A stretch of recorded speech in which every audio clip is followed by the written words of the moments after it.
Bro, I am starting a funny series right now. It is called Cat vs. Boy. StoryTime, because I gotta sum all of this up. The boy had many unaliving attempts, 15 times. That 15th time, the boy caught that cat standing in this position over a freaking cauldron. Don't know where he got the cauldron from. But then the boy immediately got a cage, scooped him up, took him to the pound and was like, I don't want this cat no more. And now the cat, because the cat was already evil trying to take the boy's head off, called up his posse because obviously he has a phone to call him up. And now a whole bunch of cats surround this little boy's home. His mother sees this. He looks at this boy and it's like, why are there so many cats around our home? The boy's like, not even I know. So the cats started to attack. And yes, a random tiger is there. Later on that, when I tell you that little boy got that water gun from that cabinet and said, bring it on. Well, really from the attic. And his mama grabbed a random bucket and she started, like, really imagine a middle-aged woman with a bucket just swinging and all these cats just flying everywhere. All you see is just cats flying like, yeah. I've had to re-record this so many times. It sounds so absurd. It sounds so freaking random. And now all the cats are just laid out. And it's just this little boy versus this cat. This cat grabs onto this boy's face. The boy slings the cat off of him. Have scratch marks on his face. The cat climbs up to the house saying, I have the high ground. You wanna know what this boy said? He said, I got an idea. The cat jumps on top of his head. He opens his mouth. You wanna know what happened? The cat heard a grrr. There were so many dogs surrounding this little boy. The boy had his mouth open for a reason. This little boy is a natural dog whistler. And so the cat ran away, but not before calling up multiple boys as well as starting a whole other posse. He drives by, and this is where the other story, like, bro, I'm not even finna get into how the boy spazzed at a zebra at his front porch. But later on that, this is now an audio series. This is chapter 1 that y'all just heard. Chapter 2 is about the zebra. Peace out, adios. Chapter 2. So this zebra is surrounded by 3 animals constantly in this zoo. Pumas, monkeys, and lions. The pumas really don't care about the zebras. The lions want to eat the zebras. And the monkeys have beef with the zebras for absolutely no reason whatsoever. Remember that random tiger I told you about in chapter 1? Well, the cat actually broke that tiger out. This cat manipulated a new hire at the zoo by just enticing him about pressing a single button.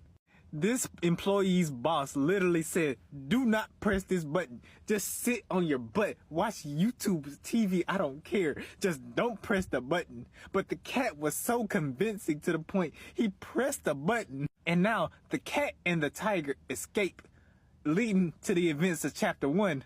And now this zebra, right? This freaking zebra escapes, but is surrounded by both monkeys and lions. The lions are about to eat the zebra, but the monkey's like, nah, let us beat him up first. The lion's like, nah, we gotta eat him. So then they start fighting. The zebra takes this chance to scroll on away. So at the entrance, this random woman gets on top of this zebra because they're in Florida. This woman says, giddy up. The zebra obviously kicks this woman off of him and immediately runs into the woods, into which, if only he knew. Remember, this is Florida. And you know what are in the forests of Florida. That's right. Gators and most importantly, python. So now this zebra runs out of the forest with a python right on his back. And now he's on the side of the road with 2 hobos that are just happy. They are not on drugs, nor are they sad.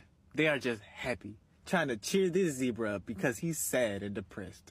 Remember the events of the first chapter?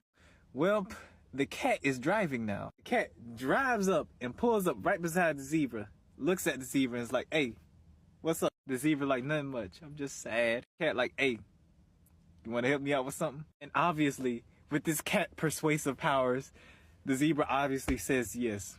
And so now you have this zebra with a bow and a postcard on the side of his belly, just standing in front of this little boy's house from chapter 1. The little boy opens the door because he hears the doorbell. Before that happens, the zebra looks back at the cat. The cat is doing this. The boy opens the door. He sees the zebra with the postcard and the bow on the side. He slams the door. The boy says to his mom, Mom, why is there a random zebra with a bow and a postcard on the side at our front door? Mom opens the door. She slams it. She turns to the boy. She says, Son, why is there a random zebra with a bow and a postcard on his side at our front door? The boy's like, that is what I asked you. At the exact same time, they say, Dad. They call up the boy's father who's in Hong Kong. The boy's father's like, hello? The boy's like, Dad, did you send a zebra? Specifically one with a bow and a postcard on the side. The dad's like, what are you talking about? So the boy hits FaceTime. He shows the dad the zebra. He turns the phone back around. He slams the door. Dad's like, no, I did not, and hangs up. Now, while the dad proceeds to really contemplate about what's really going on, the son and the mother is like, okay, we gotta call animal control. They both had this instinctive feeling that it was the cat, and they weren't lying. They had a feeling. 10 minutes later, animal control came. The dogs instantly smelled the cat. The cat took off. The dogs ran right after the cat. So both the police officers and animal control are here to take away the zebra. The boy looks at the zebra. The boy says, can you speak? The zebra looks that boy dead in the eyes with the most serious look a zebra could ever give to a little boy. He says no and walks away. Instantly, the boy spazzes. He goes to the attic. He grabs a spear. He doesn't grab the water gun this time. He grabs a spear. He chases that cat down. Don't even ask how that little boy caught up to those dogs. I don't even know. That was truly the straw that broke the camel's back. It took a zebra looking that boy dead in the eyes saying no to the boy's question of, could you speak English? And just him walking away.